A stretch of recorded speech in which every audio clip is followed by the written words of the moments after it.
Chers internautes gauchers et gauchères contrariés qui désirez réhabiliter l'usage de votre main gauche dans l'écriture et dans les gestes du quotidien, je vous raconte mon expérience afin d'être, peut-être, une source d'inspiration, un soutien, une médiatrice durant votre parcours, car il est possible de s'y sentir parfois bien seul.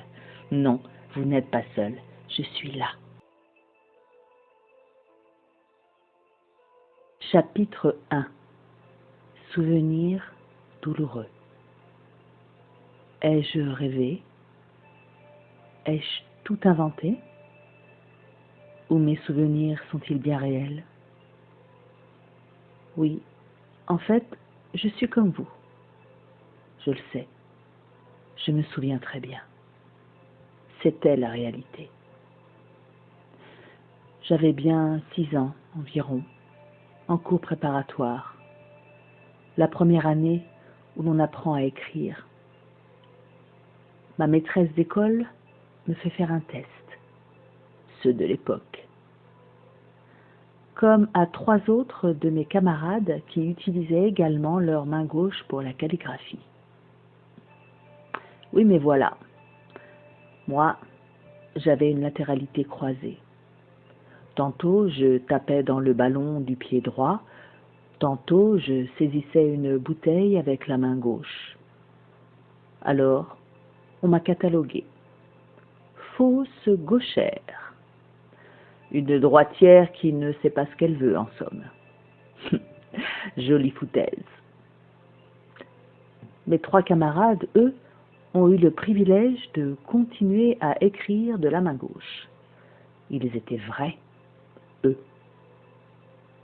Avec du recul, je me dis que cette maîtresse, que j'ai tant détestée pour cette marginalisation, n'était pas des plus mauvaises. Au moins, elle avait laissé mes camarades libres d'exprimer leur main dominante. Mais moi, non. Fausse gauchère, ma fille. J'ai donc cru toute ma vie, enfin presque, que j'étais une personne fausse. Moi, qui déteste tant l'hypocrisie humaine. Je me suis donc pliée au bon vouloir de ma maîtresse et à celui de ma mère, qui, innocente, écoutait sagement les paroles de celle qui avait fait des études, qui savait. Et le calvaire a commencé. Non, dans mon souvenir, ce n'en était pas un. Enfin, je croyais. J'aimais apprendre et j'aimais écrire. C'était donc le principal, tout compte fait. Mais petit à petit, les effets collatéraux sont apparus.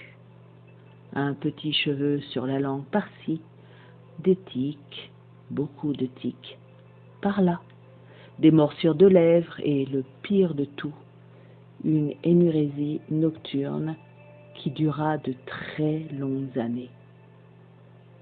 J'avais un sentiment de dédoublement. D'un côté, mon corps, de l'autre, mon âme. L'un observait l'autre, sans arrêt. Puis, une envie d'évasion, mentale et physique. Une imagination consolante. Une extrême patience pour des objectifs à long terme, mais une frustration si je n'obtenais pas de suite ce que je désirais à l'instant même. Un jouet, une nouvelle robe. J'avais tendance à voir aussi la vie en 4 dimensions. Et un conflit intérieur s'installait peu à peu en moi. Une culpabilité, une impression d'être tiraillé entre 2 pôles, une alternance de tristesse et d'excitation, une sensation d'injustice, d'abandon.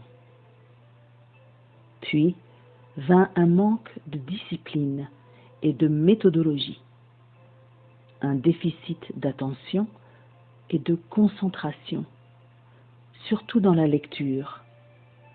Donc, je ne lisais pas du coup. Avez-vous, vous aussi, ce genre de souvenirs? Alors, bienvenue dans le monde des gauchers et gauchères contrariés.